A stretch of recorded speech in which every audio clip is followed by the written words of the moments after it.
Now, today is Kimchi Day. The day has been designated to raise awareness of the benefits of the Korean traditional dish, and it's not only celebrated in South Korea, but in the U.S. as well. California, Virginia, and the District of Columbia have all designated November 22nd as Kimchi Day as well, showing the popularity of kimchi in the country. In fact, according to South Korean Agro-Fisheries and Food Trade Administration, kimchi exports to the U.S. have risen tenfold since 2011 when an FTA between the two countries took effect. So let's connect with Professor Sooyoung of Chung-ang University to break this down. Good morning, Professor. Good morning to you. Now, the first question is, are food exports, especially the ones with the level of processing that kimchi requires, a profitable business for a country? As far as I'm concerned, I do not think so. The reason is basically as you mentioned, even though recently the K-food, such as, for example, the kimchi has been very popular across the world. However, the percentage out of the total GDP of our country, so the agriculture and the fishery and food has taken just less than 2% of the total GDP. So to that regard, I can say that it does not have such a substantial importance in total GDP. But however, this agriculture, fishery, and food is very important as a staple food because we rely our daily life of dietary much on the rice and kimchi. That is the two most important ingredients and the staple food for the past several more than 1,000 years ago. Yeah.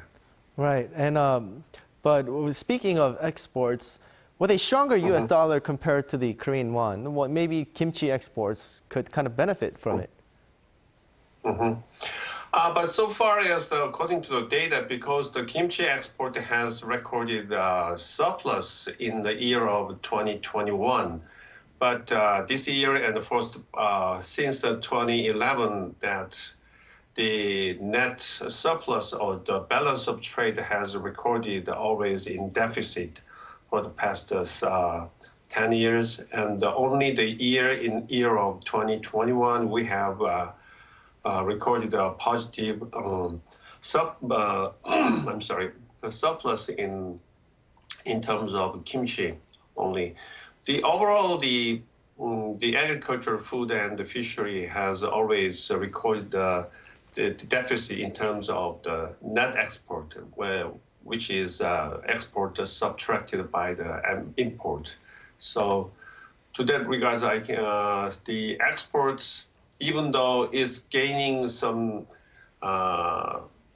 momentum, but this year we have experienced such a fluctuation of exchange rate against the U.S. dollars and also against the Japanese yen.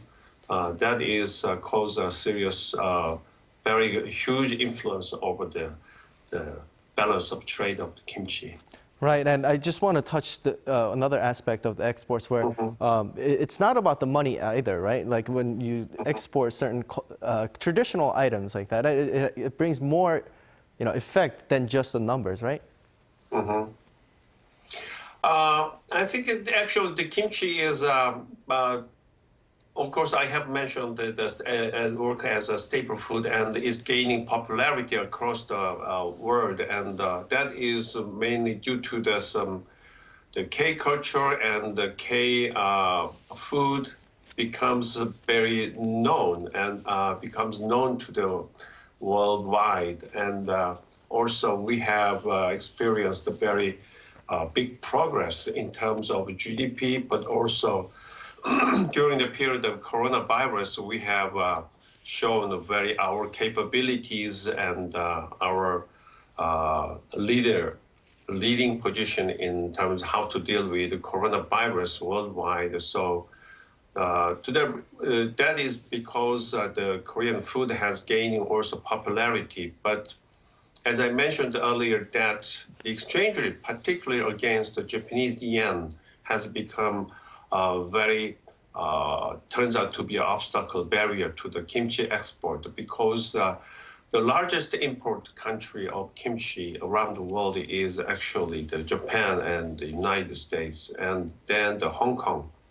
But recently, in this year, I have seen that there is some gaining of exports to Netherlands and England has become. So that is a very good signal to the prospect of the K-food, particularly the kimchi.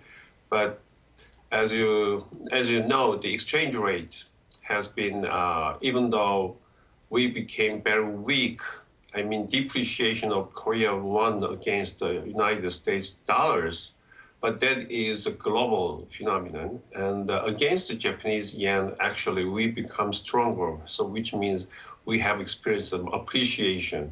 That's why the import from Japan has been reduced very much. And also this year, in the September, the cabbage price has shown very expensive. However, due to some warm weather in October, we have seen that the cabbage produce and sales in the domestic market has been increased quite a lot. And so that's why we have seen a little bit in domestic market, the consumption and production of kimchi has been a little bit higher. But in terms of the balance of trade, we have experienced we are going to experience the export deficit in terms of balance of trade in kimchi. Right. Well, thank you so much for your insights today. We can always talk about kimchi all day, as it's our favorite food. But hope you have a great day, Professor. Yeah, thank you, and my pleasure. Yeah.